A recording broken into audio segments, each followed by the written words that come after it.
சாம்பார் வெண்டைக்காய் சாம்பார் எப்படி வைக்கிறதுன்னு பார்க்கலாம். ஃபர்ஸ்ட் கடாயில் ஆயில் ஊற்றிட்டு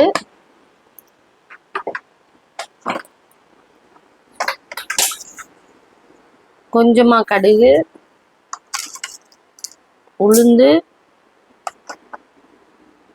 ஜீரகம், நான் எப்போதும் அழகுக்காக 2 மிளகு போடுவேன், நீங்க போட்டுக்குங்க.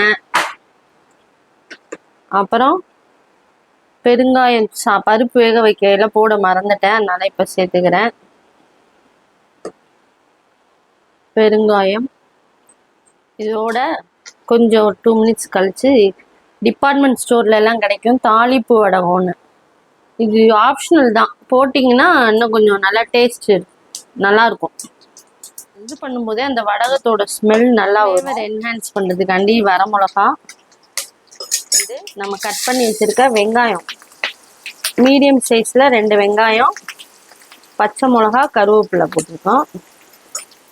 வெண்டைக்காய் சாம்பார் செய்ய உங்களுக்கு ரொம்ப நேரம்லாம் ஆகாது, எல்லாம் ரெடியாக இருந்துச்சுன்னா 10 to 15 மினிட்ஸில் செஞ்சிடலாம். ஏன்னா வெண்டைக்காய் வந்து நம்ம ஆல்ரெடி ஆயிலில் போட்டு வதக்கிடணும் இல்லையா, ஸோ வேகிற டைம் வந்து வெஜிடபிள்ஸ் வேகிற டைம் வந்து கம்மி. இது வதங்க விடுறதுக்கும் கொதிக்கிறதுக்கும் தான் நமக்கு டைம் ஸ்பெண்ட் ஆகும். உங்களுக்கு தெரியும் ஆஸ் யூஷுவல் வெங்காயம் வதங்கிறதுக்கு என்ன பண்ணணும், உப்பு போட்டால் சீக்கிரம் வதங்கிடும், அதனால நான் கொஞ்சம் உப்பு போட்டுக்கிறேன். பருப்போட நம்ம ஒரு தக்காளி போட்டு வேக வச்சிருக்கோம், அதனால இதில் சும்மா ஒரு தக்காளி.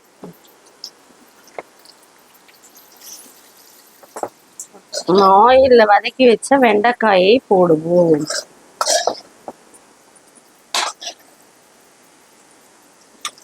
சாம்பார் சாப்பிடும்போது வெண்டைக்காய் வந்து சாம்பார்ல போட்டு சாப்பிடும்போது நல்லா டேஸ்டா. மஞ்சத்தூள், சத்தி சாம்பார் தூள் உங்களுக்கு காரத்துக்கு தகுந்த மாதிரி போட்டுக்கங்க. நான் ஒரு சின்ன ஸ்பூன் தான், அதனால 3.5 ஸ்பூன் போட்டுக்கிறேன்.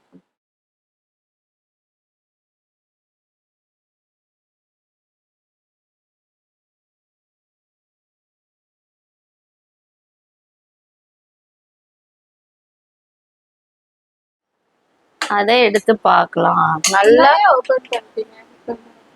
நல்லா வெந்திருக்கு. இந்த பருப்பை வந்து இதோட ஊத்திடணும். ஊத்திட்டு பருப்பு ஊத்தணும்னு திக்கா இருக்கு பார்த்தீங்களா, அதனால இப்படி வந்தா புளி கரைச்சி ஊத்தி சாம்பார் ரெடி. சொன்னேன் இல்லைங்களா, சீக்கிரமா செஞ்சிடலாருங்க. இப்போ நம்ம இல்ல புளிய கரைச்சி ஊத்துவோமா, வாட்டர் ஊத்துங்க அது தலையில.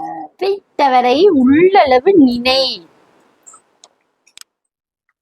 நம்ம சாம்பார் கொத்தமல்லி தலை போட்டு ஃபினிஷிங் முடிஞ்சிருச்சு.